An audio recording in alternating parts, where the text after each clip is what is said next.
ایک دن اورنگزیب عالمگیر کے پاس آ گیا، کہنے لگا میں روپ بدلوں گا، اگر آپ پہچان نہ سکے تو میں انعام لوں گا۔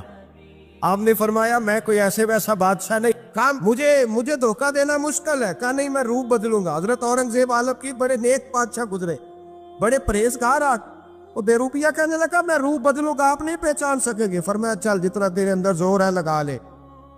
حضرت نے اعلان کیا کہ میں نے فوجی بھرتی کر دے، 2 ماہ کے بعد ٹیسٹ ہوگا۔ وہ 2 مہینے دوڑتا رہا، رنگ روپ بناتا رہا، آیا ٹیسٹ دینے، 2-3 سپاہیوں کا امتحان لیا، اس کی باری آئی تو 10 روپے دیے، کہنے لگے تیرے آنے جانے کا کرایہ میں نے تجھے پہچان لیا ہے۔ کچھ دنوں کے بعد جانے لگے سفر پر تو بھکاری آ گئے خیرات مانگنے، اس نے بھی سارے منہ پر سیاہی مال لی، کپڑے پھاڑ لیے، سر کے بال مڈا لیے، پگے تک کٹا لی، بدرنگ ہو کے آیا، کاسا آگے کیا تو حضرت نے 10 روپے ڈالے، کہنے لگے تیرے آنے جانے کا کرایہ میں نے پہچان لیا ہے۔ کچھ دن گزرے تو ٹیچر کی ضرورت تھی، اس نے مونچھیں بڑی کر لی، داڑھی نکلی لگا لی، سر پہ جنا کیپ پہن لی، ایک شیروانی لے لی اور ہاتھ میں چھڑی پکڑ کے آیا، کہنے لگا میں استاد ہوں، 2-4 بندوں کا امتحان لیا، اس کی باری آئی تو 5 روپے دیے، 10 روپے دیے، کہا تیرا کرایہ میں نے پہچان لیا۔ 2 سال گزر گئے، وہ جب بھی آتا حضرت پہچان لیتے۔ ایک دن سفر پہ جا رہے تھے، بہت بڑا لشکر تھا، جہاد کرنے جا رہے تھے اورنگزیب عالمگیر، تو دیکھا ایک پہاڑی ہے، پہاڑی پہ لوگ جا بھی رہے ہیں آ بھی رہے۔ اورنگزیب عالمگیر پوچھنے لگے یہاں کیا ہے؟ کہنے لگے بابا جی بیٹھے ہیں دعا کرتے ہیں، اللہ کے نیک بندے ہیں۔ اورنگزیب کہنے لگے یار پرانے لوگ سارے ہی اللہ والوں کو مانتے، یہ بھی مصیبت آئی ہے جتنی نہیں آئی ہے، سارے لوگ ہی مانتے۔ کہنے لگے ذرا میں دعا نہ کرا لوں، بچے کام جا رہا ہوں۔ اورنگزیب بادشاہ تھے، بادشاہ لوگ نازک مزاج ہوتے ہیں، گھوڑے سے اترے، بڑی مشکل سے پہاڑی پہ چڑھے، اوپر گئے تو لائن لگی ہے، بابا جی غار میں بیٹھے، کہنے لگے میں نے ملنا، میں اورنگزیب ہوں۔ انہوں نے کہا ہمارا بابا اس طرح کا پیر نہیں کہ امیر آئے تو رنگ اور ہو، غریب آئے تو اور ہو، یہاں اگر ملنا ہے تو لائن میں لگ جاؤ، سب ایک جیسے۔ اب لائن میں کھڑے ہو گئے، 50 آدمی آگے تھے، کہتے ہیں 51واں نمبر تھا، تھک گیا دھوپ میں کھڑا کھڑا۔ جب میں پہنچا غار کے دہانے تو میں نے بابا جی کے چہرے پہ نظر ڈالی تو بڑا نورانی چہرہ، بڑی خوبصورت لب و لہجہ۔ میں نے کہا میرے جیسا آدمی بھی پگڑی باندھ لے تو اچھا لگنے لگ جاتا ہے، بڑا خوبصورت انداز۔ کہتے ہیں میں ان کے پاس اتحیات کی حالت میں بیٹھ گیا، میں نے کہا حضور میں جا رہا ہوں جہاد کرنے، دعا کرنا۔ بزرگوں نے ہاتھ اٹھائے، اللہ اس کی مدد فرما، دین کو غلبہ عطا فرما، اسے دین کا سچا پکا سپاہی بنا۔ پھر تھپکی دی، 2-4 نصیحتیں نکال ڈالی، دیکھنا ظلم نہ کرنا، زیادتی نہ کرنا، جب تو جیت فخر نہ کرنا، غرور نہ کرنا، نصیحتیں بھی کر دی۔ کہتے ہیں اب جب میں اٹھا تو 2-4 دینار بطور نذرانہ مسلح کے نیچے رکھے، اور الٹے قدم جب میں غار سے اترا انہوں نے رومال جھاڑا اور اٹھ کے کھڑے ہو گئے، کہنے لگے آج نہیں تو نے پہچانا، آج نہیں تو نے پہچانا، میرا انعام بنتا ہے، آج نہیں پہچانا، لا پیسے۔ اورنگزیب کہنے لگا یار تو نے حد کر دی، کہاں چڑھا کہاں کھڑا رہا، دھوپ میں تھک گیا، کمال کر دی بھائی تو نے، بتا تو کیا لے گا، اب تو جلدی بتا، وہ کتنے لوگ پیچھے دھوپ میں کھڑے ہیں، لشکر سارا کھڑا ہے، کیا لے گا؟ اس نے کہا سب سے قیمتی ہیرے وہ ہے جو تیرے سر کے تاج میں لگے ہوئے، مجھے تیرا تاج چاہیے۔ او بھائیو سننا اور یاد رکھنا، میرے اعلیٰ حضرت کہتے ہیں بادشاہ نے سر کے اوپر سے تاج اتارا، بہروپیے کے قدموں میں رکھا اور کہنے لگے یہ لے، اور یہ تو تیرا مانگنے پر میں نے دیا ہے نا، میں واپس آتا ہوں تو آنا میں اپنی مرضی سے بھی تجھے دوں گا، تو نے اورنگزیب جیسے بندے کو دھوکہ دیا، آنا میں اس وقت بھی دوں گا۔ وہ دے کر بس بات ختم ہو گئی، ہاتھ ہو گئی، دے کر کہتے ہیں جب میں پلٹا نا واپس، بہروپیے نے آواز دی بادشاہ ٹھہر جا، تو میں نے پلٹ کے دیکھا تو کہنے لگے یہ اپنا تاج لے جا، اٹھا اور لے جا۔ میں نے کہا 2 سال بیت گئے تجھے محنت کرتے، آج قابو آیا تو لے جاؤ، کہنے لگا لے جا، مسئلہ سمجھ میں آ گیا۔ میں نے کہا مجھے بھی تو سمجھانا۔ کہتے ہیں وہ پھوٹ پھوٹ کے رویا، اس کی آنکھیں برس پڑی، سیلاب کی طرح آنسو بہہ نکلے، تڑپا اور رو کے کہنے لگا بادشاہ میں نے جھوٹ موٹ رسول اللہ کی غلامی اختیار کی تھی، جھوٹ موٹ کی داڑھی، جھوٹ موٹ کی پگڑی، جھوٹ موٹ کا فقر، میں نے جھوٹ موٹ نبی پاک کا لباس پہنا ہے، تو تیرے جیسے بادشاہوں کے تاج میرے قدموں میں آ گئے ہیں، اگر میں سچ مچ رسول اللہ کا غلام بنوں گا تو اللہ کیا کچھ عطا فرمائے۔ اللہ کتنی نعمتوں سے نوازے. میرے اعلیٰ کیا فرماتے ہیں؟ اعلیٰ حضرت فرماتے ہیں فرشتے بھی کرتے ہیں تعظیم میری. کون جی؟ اللہ. ایسا عقیدہ بھی کم ملے گا جو بریلی کے امام کا عقیدہ ہے. ایسا بھی کم. کہتے ہیں فرشتے بھی کرتے ہیں تعظیم میری. کیوں؟ فرمانے لگے فدا ہو کے ان پر یہ عزت ملی. بغداد کے ایک درویش عالم تھے، تو وہ جب بھی نماز پڑھاتے نا تو کسی تاجر کی 2 بیویوں کے بارے میں دعا مانگتے. توجہ ہے میری بات پر؟ نماز پڑھاتے تو کہتے اللہ اس تاجر کی 2 بیویوں کو اپنی خاص رحمتیں عطا فرما. ایک دن لوگ ان کے گرد اکٹھے ہو گئے، کہنے لگے بابا جی بتائیں تو صحیح وہ بیویاں کون تھی جن کے لیے آپ دعا مانگتے؟ تو فرمانے لگے میرے شہر کا ایک تاجر تھا، بہت بڑا تاجر تھا، مالدار تھا پر بے اولاد تھا. اسے بغداد سے ملک شام جانا پڑتا تھا تجارت کرنے، اور کئی مہینے اسے شام کے ملک میں رہنا پڑتا تھا. اس نے اس طرح کیا کہ وہاں بھی ایک شادی کر لی. توجہ ہے نا میری بات پر؟ کیا کر لیا اس نے؟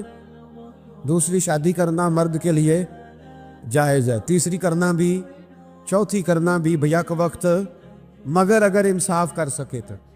اگر چاروں میں ہم نہ آدھا مسئلہ سنتے ہیں اور آدھا ہی بیان کرتے ہیں. اگر انصاف نہ کر سکے پھر اس کے لیے 4 جائز، پھر وہ ایک ہی رکھے گا. تو عزیز دوست دوسرا نکاح کر لیا، شادی ہو گئی. اب وہ وہاں کچھ زیادہ وقت گزارنے لگا. مالدار آدمی تھا، بیوی کو مکان بھی لے کے دے دیا. اب وہ دیر سے آتا واپس، اور جب آتا بھی تو اس کے وہ والے انداز نہ ہوتے جو پہلے ہوا کرتے تھے. اب بیوی سے بڑا جاسوس بھی کوئی نہیں ہوتا، اس کو تو پہلے پتہ چل جاتا ہے کہ ماجرا کیا ہے، اسے بڑی خبر ہوتی ہے. تو اس نے محسوس کر لیا کہ بدلے بدلے سے میری سرکار نظر آتے. وہ کہنے لگی اب کہ جب آتا جاتا ہے تو اس کے حالات کچھ بدلے سے ہیں، ماحول کچھ اور ہے. اس نے ایک بوڑھا آدمی جو اس کا عزیز بھی تھا اور سمجھدار بھی تھا اس کو تیار کیا. کہنے لگی اب کہ جب ملک کے شام جائے نا تو اس کا پیچھا کرنا اور خبر کرنا کہ کہاں رہتا ہے، کہاں جاتا ہے، کیا کرتا ہے. وہ بوڑھے بزرگ جو تھے وہ خاتون کے کہنے پر کچھ اس نے کرایہ بھی دیا. وہ اس تاجر کے پیچھے گئے اور واپس آ کے خبر دی. کہنے لگے کہ یہ تو 2-3 سال بیت گئے، اس نے وہاں بھی شادی کی ہوئی ہے، تجھے بتایا ہی نہیں. ابھی بھی بڑی سمجھدار تھی، حوصلہ مند، زیرک. اس نے شور نہیں مچایا. اس نے کہا کہ میں نا اب جب آئے گا نا تو طریقے سے بات کروں گی اور پوچھوں گی کہ ایسا کیوں کیا. اور یہ بھی اس نے آ کے بتایا کہ اگر تیرے ساتھ نکاح کے بعد اسے اولاد نہیں ملی تو اولاد وہاں بھی کوئی نہیں. یہ مکمل تفصیلات. اب جب اس دفعہ خامند آیا تو آتے ہی وہ بیمار ہو گیا، کمزور ہونے لگا.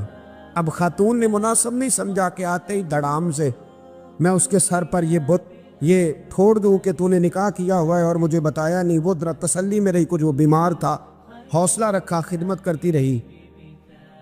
کچھ دن گزرے تو وہ تاجر انتقال کر گیا، فوت ہو گیا. اب راز کھل نہ سکا، عدت گزاری، اور جب سارا مال جمع کیا نا تو اشرفیوں کی بوریاں بھر گئی. سارا مال اس بی بی کا، 4 بوریوں میں اشرفیاں، 4. یہاں تو پیٹ کا دوزخ ہے، معاذ اللہ بھرتا ہی نہیں. حل من مزید، حل من مزید. وہ جو کہتے تھے نا کہ بس باہر چلا جاؤں اور باہر میں کچھ تھوڑے سے پیسے کما کے 2-3 سال میں لوٹ آؤں گا، پھر یہاں آ کے کوئی کاروبار کروں گا. وہ گئے ہیں تو واپس نہیں آئے. وہ جو کہتے تھے نا بس میں نے اتنا سا کاروبار کرنا ہے کہ مکان بن جائے، انہوں نے 4 مکان بھی بنا لیے ہیں، لیکن بریک حل میں مزید کی دوڑ ہے. اب 4 بوریاں اس عورت نے چھپائے رکھی. کوئی بندہ نہیں جانتا بغداد میں کہ ملک کے شام میں تاجر کی دوسری بیوی بھی ہے. جب وہ فارغ ہوئی تو اس نے اس بوڑھے جاسوس کو پھر بلایا اور 2 بوریاں اونٹ پہ رکھی، خود بھی ساتھ بیٹھی اور ملک شام گئی. اللہ اکبر. وہ بزرگ کہتے ہیں میں ایسے نہیں دعا کرتا. اس کو جا کے کہنے لگی میں اکیلی وارث نہیں ہوں، آدھے کی وارث تو بھی ہے. میں اکیلی وارث نہیں، یہ تقسیم وراثت ہے، آدھی کی وارث تو بھی ہے. تو رکھ اپنے پیسے. مجھے پتہ ہے اس نے نکاح کیا تھا پر مجھے بتایا نہیں تھا، تو رکھ اپنے پیسے، میں تجھے دے رہی ہوں، آدھے تیرے ہیں آدھے میرے ہیں. اس نے نظر اٹھائی تو رو پڑی. کہنے لگی نہیں اب یہ سارے تیرے ہی ہیں، اگر تو اللہ سے ڈرتی ہے تو میں بھی رب سے ڈرتی ہوں. اگر تو مصطفیٰ کریم کا کلمہ پڑھتی ہے تو میں بھی اسی نبی کی ماننے والی ہوں۔ کہا بات کیا ہے، میرا کیوں ہے سارا؟ تو وہ خاتون کہنے لگی وہ 2 سال 3 سال سے میرے ساتھ نکاح تھا اور اس نے بتایا تھا مجھے کہ میری بیوی بھی ہے، اور میں غریب تھی تو میرے والدین کو بھی بتایا تھا کہ میری دوسری شادی ہے۔ یہ مکان اس نے مجھے لے کے دیا تھا، میرے تمام اخراجات وہ پورے کرتا تھا، نان و نفقہ کا خیال رکھتا تھا، لیکن اب کہ جب وہ آیا تو وہ بیمار تھا۔ اس نے مجھے بتایا کہ مجھے طبیب نے بتایا ہے کہ میں شدید بیمار ہوں، شاید بچ نہ سکوں۔ تو کہنے لگی وہ مجھے کئی لاکھ روپے بھی دے گیا اور جاتے دفعہ مجھے طلاق بھی دے گیا، فارغ کر گیا۔ کہنے لگا تو جہاں چاہے میرے بعد نکاح کر سکتی ہے، اور کہنے لگا میں چاہتا تھا پہلی بیوی کو بتا دوں، موقع نہیں بنا اور اس کا دل نہ ٹوٹے، بتا نہیں پایا، لہذا وہ مجھے ڈھیر سارے پیسے دے چکا ہے، سارا میرا حصہ مجھے پہلے سے دے چکا ہے میری بہن۔ اب یہ 4 بوریوں میں سے 2 میری نہیں بلکہ 4 کی 4 ہی تیری ہے، تو ہی اس کی حقدار ہے۔ تو بزرگ کہتے ہیں مجھے بتاؤ جن کے اندر اس قسم کے تقوی کی جھلک ہو ان کے لیے ہر نماز کے بعد دعا مانگنی چاہیے کہ نہیں مانگنی چاہیے؟ حضرت عمر کے زمانے میں نا ایک نوجوان تھا، نیک تھا، مسجد جایا کرتا تھا رات کو۔ تو مسجد جا رہا تھا تو رستے میں ایک عورت نے دعوت گناہ دی، ابن عساکر نے اس کو لکھا ہے۔ تو نوجوان تھا، خواہشات تھی، کچھ طبیعت مائل ہو گئی، ابھی ادھر جا ہی رہا تھا کہ کسی نے آیت پڑھ دی والی من خاف مقام ربی جنتان، جو رب کے سامنے کھڑے ہونے سے ڈرے گا اللہ 2 جنتیں دے گا۔ واقعی ڈر گیا، وہ واقعی ڈر گیا، اتنا ڈرا کہ بے ہوش ہو کے گر پڑا۔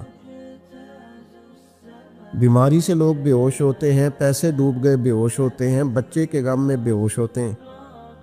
سچ بتاؤ کبھی خوف خدا سے بھی بے ہوش ہوتا کوئی دیکھا ہے؟ ہمارے ہاں تو روز مرہ ہی نہیں ہے بھائی، اور بڑی باتیں ہیں بے ہوش ہونے کی، ڈرنے کی، غش کھانے کی۔ بے ہوش ہو کے گر پڑا، بوڑھے باپ کو کسی نے بتایا بچہ بے ہوش پڑا ہے، اٹھا کے گھر لائے، گھر لا کے کہا بیٹا کیا ہوا؟ نوجوان ہے، چڑھتی جوانی ہے پر پاکیزہ بڑی ہے۔ کہنے لگا ابا جی گناہ کی طرف چلا گیا تھا پر میں نے آیت سن لی جو اللہ کے سامنے کھڑے ہونے سے ڈرے گا رب 2 جنتیں دے گا، میں ڈر گیا تھا، رب واقعی 2 جنتیں دے گا۔ باپ رو پڑے، ابا جی کی آنکھوں میں آنسو آئے اور کہا پتر اللہ بڑا مہربان ہے، اس کے وعدے سچے ہیں، واقعی 2 جنتیں دے گا۔ اس نے پھر ایک چیخ ماری اور اس طرح کی ماری کہ اس کی روح ہی پرواز کر گئی، روح ہی پرواز کر۔ کشتگان خنجر تسلیم را، عشق کی خنجر سے قتل ہو گئے لوگ۔ صبح حضرت عمر کو پتہ چلا کہ انہوں نے تو رات جنازہ بھی پڑھ دیا، تدفین بھی کر دی۔ جناب عمر فرمانے لگے اتنا نیک نوجوان خوف خدا سے دنیا سے چلا گیا، مجھے کیوں نہیں بلایا میں جنازہ پڑھتا؟ فاروق اعظم فرما رہے ہیں میرا شوق تھا میں اس کا جنازہ پڑھتا۔ کہ حضور آپ کو تکلیف نہیں دی؟ فرمایا بتاؤ قبر کہاں ہے؟ تے کامل پیر اونا دے باہو قبر جنا دی جیوے۔ حضرت فاروق اعظم قبر پہ تشریف لے گئے اور کھڑے ہو کے فرمانے لگے نوجوان مجھے امید ہے میرے رب نے تجھے 2 جنتیں دی ہوں گی۔ ابن عساکر کھول کے دیکھو تاریخ بغداد نے کیا لکھا ہے۔ حضرت سیدنا فاروق نے فرمایا امید ہے 2 جنتیں دی ہوں گی، قبر کے اندر سے بولا کامل پیرونا دے باہو قبر جنا دی جیوے، قبر کے اندر سے بولا۔ کہنے لگا حضور امید والی بات نہیں، رب کے وعدے سچے ہیں، اس نے واقعی مجھے 2 جنتیں عطا فرمائی، 2 جنتیں دی ہیں، میں نے اپنے مالک کو راضی پایا۔ ہمارے صوفیاء تصوف میں ایک جملہ بولتے ہیں کہ تیرا تو فقر فقر بوزر ہے، یعنی جن کو صحیح درویش کہتے ہیں نا، صحیح درویش۔ مولا علی شیر خدا رضی اللہ تعالیٰ عنہ فرمایا کرتے 2 ہی تو بندے ہیں جو رب کے رستے میں کسی شے کی پرواہ نہیں کرتے۔ حضور کون سے؟ فرمایا ابو ذر غفاری ہے اور دوسرے علی المرتضیٰ ہے۔ مولا علی فرمایا کرتے یہ نا مسلمانوں میں سے 4تھے یا 5ویں مسلمان ہیں، شروع سے ایک سلیم الطبع آدمی، کچھ لوگ طبعاً بڑے نفیس ہوتے ہیں، طبعاً اللہ کی طرف سے شروع سے ہی ان کا جو قبیلہ تھا بنو غفار وہ رہزنی کرتا تھا، لوگوں کو لوٹ لیتا تھا۔ شروع میں یہ کام کیا، لیکن جب کچھ لوگوں کی چیخیں کانوں میں گئیں تو چھوڑ دیا، فرمایا نہیں یار طبیعت نہیں مانتی۔ اور نبی پاک کا کلمہ پڑھنے سے پہلے ہی بتوں کی پوجا چھوڑ کے رب کی عبادت شروع کر دی۔ لوگ پوچھا کرتے تھے آپ عبادت تو کرتے تھے پر منہ کدھر کرتے تھے؟ فرماتے تھے جدھر وہ کرا لیتا تھا کر لیتے تھے۔ کسی نے انہیں بتایا کہ مکے میں ایک شخص ہیں جنہوں نے اعلان نبوت کیا ہے، آپ کی طرح کی باتیں کرتے ہیں۔ انہوں نے اپنے بھائی کو بھیجا، ان کا نام انیس تھا، پتہ کر کے واپس آئے، بھائی کہنے لگے ابو ذر، ان کا نام جندب ہے، اصل میں زر ان کے بیٹے کا نام ہے اور کنیت سے زیادہ معروف ہیں، ابو ذر غفاری کہلاتے ہیں۔ فرماتے ہیں کہ بھائی نے آ کے بتایا کہ وہ نیکی کا حکم دیتے ہیں، برے کاموں سے منع کرتے ہیں، صلہ رحمی کا پیغام دیتے ہیں، لیکن لوگ سارے مخالف ہیں۔ یہ چیز بھی بڑی کاؤنٹ ہوتی ہے، اسے نہ کاؤنٹ کیا کریں۔ لوگوں کی ترجیحات بدلتی ہیں، صبح کچھ، دوپہر کچھ، شام کچھ، اسے نہ کاؤنٹ کریں۔ انہوں نے اس بات کو کاؤنٹ کر کے بتایا کہ لوگ ان کے جو ہے نا وہ مخالف ہیں سارے۔ تو حضرت ابو ذر غفاری کہنے لگے مجھے تسلی نہیں ہوئی، میں خود جا کے پتہ کروں گا۔ کہتے ہیں مکہ شریف آیا تو کسی ایسے آدمی سے پوچھ بیٹھا، میں تو کچھ اور سمجھا تھا، وہ کچھ اور نکلا۔ مکے والوں نے بڑا مارا۔ مکے پہنچ کے پہلی جو چیز ملی وہ مار کھانے کی تھی۔ اب میں ڈرتے کسی سے پوچھتا ہی نہ، بھوک بھی بڑی تھی، رہنے کو جگہ نہیں تھی، حرم شریف میں لیٹا رہتا تھا۔ میرے نصیب دیکھو، مجھے ایک شخص نے آ کے ہلایا، کہنے لگے اگر مناسب سمجھے تو میں آپ کو دیکھ رہا ہوں کافی دیر سے، آپ کوئی پردیسی ہیں، آپ کا اپنا مہمان نہ بنا لوں؟ تو میں نے کہا آپ کا کیا نام ہے؟ کہنے لگے میرا نام ہے علی ابن ابی طالب۔ کہتے ہیں مولا کائنات گھر لے گئے، کھانا بھی کھلایا، جگہ بھی دی، سونے کو خدمت بھی کی، لیکن چونکہ میں تو پہلے ایک سے پوچھ کے مار کھا بیٹھا تھا، میں نے پوچھا نہیں میں کدھر آیا ہوں۔ رات رہے، اگلی رات بھی رہے، لیکن میں نے بتایا نہیں میں کس کام آیا ہوں۔ حضرت ابو ذر غفاری رضی اللہ تعالیٰ عنہ کہتے ہیں خود ہی مولا علی نے پوچھا بتا سکتے ہو کیسے آئے ہو؟ میں نے کہا راز رکھ لو گے؟ فرمایا بڑا کشادہ سینہ دیا رب نے مجھے، تو بات تو کر۔ کہنے لگے یار میں تو محمد مصطفیٰ کی زیارت کرنے آئے صلی اللہ تعالیٰ علیہ وسلم۔ یہ بے نیاز لوگوں میں سے ہیں حضرت سیدنا ابو ذر غفاری۔ میں حضور کی زیارت کے لیے ہوں۔ حضرت علی کہنے لگے سویرے لے چلوں گا۔ انسان بزدل نہیں ہوتا، ہر انسان بزدل نہیں ہوتا، اور بلا وجہ ٹکراؤ کی پالیسی بنا لینا یہ بھی سیانے لوگوں کا کام نہیں۔ حکمت کے تقاضوں کے مطابق چلنا یہ بھی دلیر لوگوں کا ہی کام ہوتا ہے۔ حضرت مولا علی کہنے لگے صبح لے کے چلوں گا پر حالات ٹھیک نہیں، شرارتی لوگ ہر جگہ ہوتے ہیں، اگر کوئی شرارتیوں کا ٹولہ ملا نا جو کھڑا ہوگا جاسوسی کرنے کے لیے کہ حضور کی طرف کون کون جا رہا ہے، تو میں نیچے جھکوں گا جوتے کا تسمہ ٹھیک کرنے کے لیے، لیکن آپ نے نہیں کھڑے ہونا، آپ نے چلتے رہنا ہے تاکہ کسی کو شک نہ ہو۔ کہتے اس ترتیب سے حضرت علی مجھے لے کے گئے، میں حضور کی بارگاہ میں پہنچا۔ مولا علی کہتے ہیں بڑے بڑے لوگ سوال کرتے تھے پر یہ شروع سے سلیم الطبع تھے، مجھے کہہ لینے دینا، انہوں نے ماننا ہوتا ہے وہ لمبے سوال کرتے ہی نہیں، مان جو لیا تو لمبے سوالوں کی ضرورت ہی کوئی نہیں۔ کہتے ہیں لوگ بڑے بڑے سوال کرتے تھے پر ابو ذر نے 2-3 باتیں پوچھی اور آگے جا کے کہنے لگے حضور ہاتھ بڑھائیں مجھے کلمہ پڑھائیں۔ نبی پاک صلی اللہ علیہ وسلم نے کلمہ پڑھایا، فرمایا باہر جا کے نا ابھی ذکر کرنا کہ تم مسلمان ہو گیا، یہ ماریں گے۔ عرض کی حضور انہیں مارنے دے، میں آیا بھی مار کھانے ہے، انہیں مارنے دے دا۔ پڑا فلک کو کبھی دل جلوں سے کام نہیں، دار دل بھی نے کہا تھا پڑا فلک کو کبھی دل جلوں سے کام نہیں، اور جلا کے راکھ نہ کر دوں تو داغ نام نہیں۔ ماری تو کھانے آئے ہیں، مارنے دے، کرنے دے زور جتنا لگانا ہے لگانے دے۔ باہر جا کے اعلان کیا، مکے والوں نے مارا، اتنا مارا کہ بے ہوش ہو گئے۔ پھر کسی نے بتایا کہ تم نے گزرنا بھی ہے ان کے علاقے سے، بنو غفار سے، پھر ان کا پتہ بھی ہے یہ لوگ بڑے سخت ہیں، پھر چھوڑا۔ تبن بڑے جلالی تھے، زاہد مزاج تھے، فرماتے تھے کہ جو تمہاری ضرورت سے زیادہ ہے وہ سارا صدقہ کرو۔ کنز کے معاملے میں ان کا رویہ یہ تھا، صرف حضرت صدیق اکبر کو کچھ نہیں کہا انہوں نے، باقی حضرت عمر جیسے آدمی کو بھی کھڑا کر کے کہہ لیتے تھے یہ مال کیوں رکھا ہوا ہے خزانے میں، بانٹتے کیوں نہیں سارا؟ اور جناب عثمان غنی رضی اللہ تعالیٰ عنہ کے ساتھ تو باقاعدہ کئی دفعہ اس موضوع پر گفتگو کی۔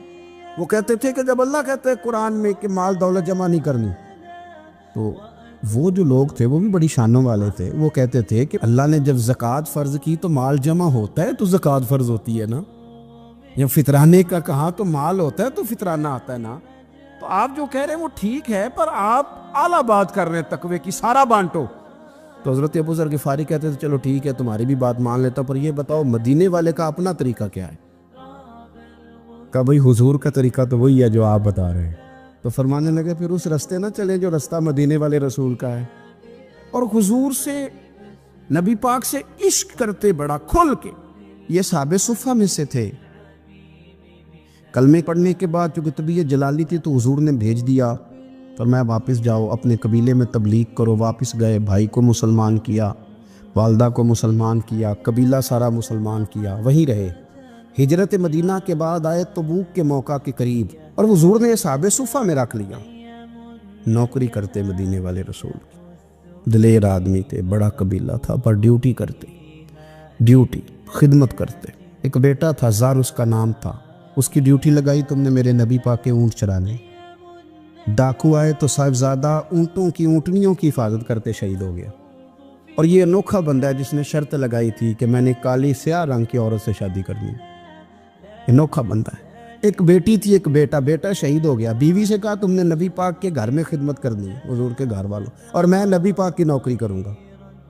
حضور کی خدمت کرتے، ہر وقت خدمت میں رہتے. اور حضور جب آتے نا، صحابہ صفہ میں یہ شامل تھے جو لوگ دین سیکھتے، حضور جب آتے تو سب سے پہلے آ کے حضرت ابو ذر غفاری کا پوچھتے، بلائیں. اور جب بات کرتے حضور تو بار بار ان کو مخاطب کر کے بات کرتے. حضرت ابو ذر غفاری رضی اللہ تعالیٰ عنہ کا نبی پاک سے اتنا پیار کہ ہماری بھی مشکل حل کر دی. ابو داؤد شریف میں موجود ہے. ایک دن کہنے لگا یا رسول اللہ صلی اللہ علیہ وسلم، اگر کوئی بندہ کسی سے پیار بڑا ہی کرے پر اس جیسے عمل نہ کر سکے، کوشش کرے کرنا. لوگ ہمیں کہتے ہیں نا کہ پیار بڑا، عمل بھی تو کرو نا. بھی کرنا چاہیے، پر انسان ہے نا، غلطی بھی تو ہو ہی جاتی ہے. اب ہم عمل نہیں کر سکتے تو تم ہمیں پیار بھی نہیں کرنے دو گے؟ مہربانی کرو، پیار تو کرنے دو نا. حضرت ابو ذر غفاری نے کہا، ابو داؤد شریف میں موجود ہے، یا رسول اللہ صلی اللہ تعالیٰ علیہ وآلہ وسلم، حضور پیار بڑا کرے پر ان جیسے عمل نہ کرے تو حکم کیا ہے؟ تو حضور نے فرمایا پیار سچا کرے، اللہ قیامت کے دن جس سے محبت کرے گا نا اس کے ساتھ ہی دونوں کو اکٹھا فرما دے گا. تو حضرت ابو ذر نے فوراً کہا، حضور پھر مجھے آپ سے بھی بڑا پیار ہے، رب سے بھی بڑا پیار ہے. فرمایا فکر نہ کرنا، جنت میں اکٹھے ہی جائیں گے. اتنی محبت رسول پاک کی ذات کے ساتھ. حضور کی نوکری کرنا. ایک دن خدمت کرتے کرتے سو گئے. حضور مسجد میں آئے پتہ کرنے کہ ابو ذر آرام کر رہا ہے. یہ بھی مزہ ہوتا ہے، خیال رکھنا اپنے درویشوں کا، کیا کھایا، کیا پیا، کہاں سوئے. حضور رات کو آئے، یہ سوئے ہوئے. فرماتے ہیں حضور نے میرا انگوٹھا ہلایا، میں اٹھ کے بیٹھ گیا، حضور بھی میرے پاس بیٹھ گئے. اور میں ابو ذر بڑا پیار کرتے ہو، سونے آپ کو پتہ ہی ہے. کہا یار تو بڑی نوکری کرتا ہے، ایک دن وہ بھی آئے گا جس دن تجھے میری مسجد اور میرے شہر سے جانا پڑے گا، پھر کیا کرو گے؟ تو عرض کی حضور کسی کی طاقت ہے مجھے آپ کے شہر سے نکالے؟ میں تلوار نکال لوں گا. نبی پاک نے فرمایا تلوار نہ نکالنا، جہاں تمہیں بھیجا جائے چپ کر کے چلے جانا. حضور کب تک؟ فرمایا جب تک اللہ تیری اور میری ملاقات نہیں کرا دیتا، یعنی وصال تک. یہ واحد شخص ہیں کہ حضور کے وصال ظاہری کا وقت آ گیا تو فرمایا کوئی میرے ابو ذر کو بلاؤ. جب یہ آئے تو حضور لیٹے ہوئے تھے، یہ جھکے نبی پاک کی طرف، حضور میں حاضر ہو تو حضور نے پکڑ کے سینے کے ساتھ لگا لی. میرے رسول پاک صلی اللہ علیہ وسلم کی خدمت میں ایک دفعہ عرض کرنے لگے حضور مجھے صوبے کا گورنر بنا دے. تو نبی پاک نے فرمایا ابو ذر میں عہدے پسند نہیں کرتا، تو تمہیں بھی میں کہتا ہوں عہدہ نہ لینا، تمہیں بھی کہتا ہوں عہدہ نہ لینا. فرمایا ابو ذر میں جو چیز اپنے لیے پسند کروں گا تمہیں بھی اسی کا مشورہ دوں گا. تم بندے اچھے ہو پر یہ کام تمہارے بس کا نہیں ہے. بڑے زاہد آدمی. میرے رسول کریم صلی اللہ تعالیٰ علیہ وآلہ وسلم نے ان کے بارے میں فرمایا جس طرح نبیوں میں حضرت عیسیٰ علیہ السلام ہوئے. حضرت عیسیٰ دیکھیں نا، انبیاء میں اللہ تعالیٰ نے ہر قسم کی عظمت نبیوں کو دی. جناب سلیمان علیہ السلام کا تو تخت بھی ہوا میں اڑتا تھا، جن تک تابع دار تھے. اور نبیوں میں حضرت عیسیٰ بھی ہیں جن کے پاس گھر بھی کوئی نہیں، شادی بھی کوئی نہیں کی، اینٹ سرانے رکھ کے تکیہ بناتے. ایک ان کے پاس کنگھی تھی اور ایک پیالہ تھا. دیکھیں جو بندہ نیک ہو نا وہ بھی نیک ہیں, اللہ کے نبی ہیں. آپ اپنا تقوی مسلط نہیں کریں گے, جو وہ کر رہے ہیں وہ بھی مخلص ہو کے کر رہے ہیں. حکومتیں جو چلانی ہیں تو وہ کس نے چلانی ہے؟ اگر نیک بندے نہیں آئیں گے تو غلط لوگ آئیں گے, قوموں پہ ظلم کریں, وہ بھی اپنی جگہ ٹھیک ہے. لیکن یہ جو کر رہے ہیں یہ بات بھی اپنی جگہ بالکل ٹھیک ہے. ہم پتہ کیا کرتے ہیں, ہم چیزوں کو مسلط کرتے ہیں, ایک دوسرے پر مسلط نہیں کرے چیزوں کو. آپ جو کر سکتے ہیں, جو رستہ آپ کو صحیح لگتا ہے اختیار کر لیں. یہی تو ہمارے دین کا حسن ہے کہ سارے رستے واضح کر کے ہمیں دکھاتا ہے. حضرت عیسیٰ علیہ السلام نے ایک دن دیکھا کہ ایک بندہ نا انگلیوں کے ساتھ اپنے بال سیدھے کر رہا ہے, تو آپ نے فرمایا یار کنگھی کے بغیر بھی کام چل سکتا ہے. کنگھی بھی خیرات کر دی. دیکھا ایک بندہ ہاتھ کا تکیہ بنا کے لیٹا ہے, تو فرمایا اینٹ بھی دے دو, کسی کے کام آ جائے. ایک دن دیکھا کہ ایک بندہ نا یوں چلو میں پانی پی رہا ہے, فرمایا پیالہ بھی رہنے دو, اس کے بغیر بھی کام چل ہی جاتا ہے. جناب عیسیٰ کا یہ زہد تھا. میرے نبی پاک علیہ السلام نے فرمایا جس نے جناب عیسیٰ کا زہد دیکھنا ہو وہ میرے ابو ذر غفاری کو دیکھے. ان کو دیکھے, یہ دنیا میں جناب عیسیٰ کے زہد کے مطابق چلتے پھرتے ہیں. ساری زندگی دولت کو, مال کو پسند نہیں کیا. جہاں رہتے تھے ایک گورنر صاحب نے 300 دینار تحفے میں بھیجے. تو ایک ہوتا ہے نا بندہ کہتا ہے نہیں نہیں ضرورت نہیں. اور حضور سید عالم صلی اللہ علیہ وسلم نے حضرت عمر سے فرمایا تھا جو خود بخود آ جائے وہ قبول کر لو اللہ کی طرف سے. لیکن ان کا رنگ فقیری والا تھا اور تھوڑا انوکھا تھا. 300 دینار آئے تو فرمانے لگے اسے جا کے کہو تمہیں کوئی اور بندہ نہیں ملا دھوکہ دینے کے لیے, میرے گھر ہی مال بھیج دیا ہے. فرمانے لگے میرے پاس گدھا ہے سواری کرنے کے لیے, میرے پاس بکریاں ہیں دودھ پینے کے لیے, میرے پاس ایک چادر اضافی ہے سامان میں سے, میں تو ڈرتا ہوں کہ رب کہیں اس چادر کے بارے میں سوال نہ پوچھ لے, اور تم ہو کہ میرے پاس یہ لے کے آئے ہو. حضرت عثمان غنی کے پاس جا کے کہا کرتے کتنا لوگوں کے پاس پیسہ آ گیا ہے, ہر بندے کے گھر میں مال ہے, یہ کیا ہو رہا ہے, لوگوں سے کہیں خرچ کریں غریبوں پہ. تو عثمان غنی فرمانے لگے تمہیں تو خوش ہونا چاہیے کہ میرے دور میں لوگ خوشحال ہو گئے. آپ فرمانے لگے نہیں, وہ والا رنگ زیادہ بہتر ہے جو مدینے والے نے اختیار فرمایا, کیونکہ کچا رنگ للاری والا چڑھدا تے لیندا رہندا عشق تیرے دا رنگ محمد, جدوں چڑھ جائے پھر نہیں لیندا. آپ کی طبیعت کے اندر دولت سے بیزاری. حضرت ابو درداء, حضرت ابو موسیٰ اشعری, حضرت ابو ہریرہ رضی اللہ تعالی عنہ, یہ سمجھ لیں ان کے کلاس فیلو تھے, ان کے ساتھ پڑھا تھا انہوں نے. حضرت ابو ذر غفاری ان پر بھی جلال کرتے. آپ یقین کریں کہ طبیعت نا ایسے کیف میں آ گئی ان کو پڑھ کے. ان کو پڑھا جب کچھ دنوں سے تو کچھ انوکھا, یہ انوکھی وجہ ہے, سارے زمانے سے نرالے ہیں. یہ بندے کون سی بستی کے یار اب رہنے والے ہیں, یہ کس طرح کے لوگ ہیں, کیا سوچ ہے. حضرت ابو درداء رضی اللہ تعالیٰ عنہ کے گھر کے قریب سے گزرے تو حضرت ابو درداء مکان بنا رہے تھے. کیا جملہ کہا, تڑپ گئی روح. فرمانے لگے ابو درداء تجھ سے مجھے یہ امید نہیں تھی یار.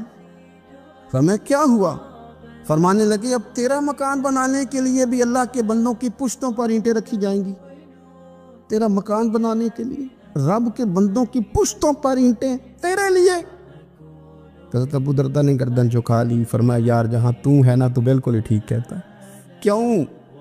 میرے نبی پاک صلی اللہ علیہ وسلم نے فرمایا اس زمین کے اوپر اور آسمان کے نیچے ابو ذر غفاری سے سچا بندہ کوئی نہیں, ان سے زیادہ سچا کوئی نہیں. فرمایا تو ٹھیک کہتا ہے یار, صحیح کہتا ہے.